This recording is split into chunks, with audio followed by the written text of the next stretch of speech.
சிலுவை பாதை மரங்கள் தங்களுக்குள் முடங்கிக் கொண்டனவா? இந்த மனிதர்கள் நம்மை வெட்டி வெட்டி எத்தனையோ சிலுவைகளை உருவாக்கி விட்டார்கள். ஆனால் இந்த மனிதரால் ஒரு இயேசுவை கூட உருவாக்க முடியவில்லையே. ஆம், சிலுவையை நாம் கழுத்தில் அணிந்தோ சுவற்றில் தொங்கவிட்டோ கிறிஸ்தவர்கள் என்று அடையாளம் காட்டிவிடுகின்றோம். நம்மில் எத்தனை பேர் இந்த சிலுவையின் பொருளை உணர்ந்திருக்கிறோம்? சிலுவை கிறிஸ்தவ வாழ்வின் மையம், ஒன்றிப்பின் அடையாளம், தியாகத்தை சுட்டி நிற்கும் தியாகச் சுடர். இந்த சிலுவையில் தான் இயேசு உயர்த்தப்பட்டார். நம்மை பாவ வாழ்விலிருந்து பரிசுத்த வாழ்விற்கு உயர்த்தினார். இயேசு எருசலேம் வீதிகளில் தூக்கி சென்றது வெறும் சிலுவையை மட்டுமல்ல, கொள்கையையும் மதிப்பீடுகளையும் ஏந்தி சென்றார். எனவே இன்று நாம் செய்யும் சிலுவை பாதையானது இயேசுவின் பாடுகளை தியானித்து வருத்தப்படக்கூடிய ஒரு பக்தி சடங்கு மட்டுமல்ல, மாறாக இயேசுவின் பாடுகளுக்கு நாம் எந்த வகையில் காரணமாக இருக்கிறோம் என்று சிந்தித்து நம்முடைய பாவங்களுக்காக வருத்தப்பட வேண்டிய ஒன்றாகும். எனவே சிலுவை பாதை நமது வாழ்க்கை பாதை என்பதை உணர்வோம்.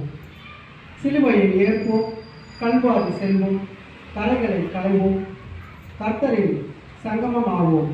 ஏனெனில் சிலுவையில் தான் மீட்பு உண்டு, நாம் தேடும் வானக மாட்சிமையும் உண்டு. அழிகளை சுமத்தி பரிகசித்தார், உயிர் பறித்திட எண்ணி தீர்ப்பளித்தார். பழிகளை சுமத்தி பரிகசித்தார்.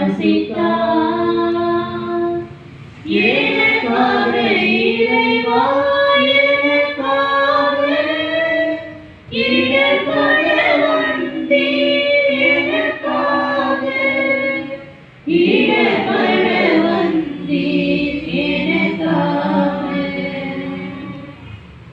திவ்ய இயேசுவே, உம்மை ஆராதித்து வணங்கி உமக்கு நன்றியறிந்த தோத்திரம் செலுத்துகின்றோம். அதே அச்சிஷ்ட பாரமான சிலுவையை கொண்டு உலகத்தை மீட்டு ரட்சித்தீர். முதல் நிலை, இயேசு சிலுவை மரணத்திற்கு தீர்ப்பிடப்படுகிறார். உலகத்திற்கு தீர்ப்பிட வேண்டியவர் உலகத்தால் தீர்ப்பிடப்படுகிறார்.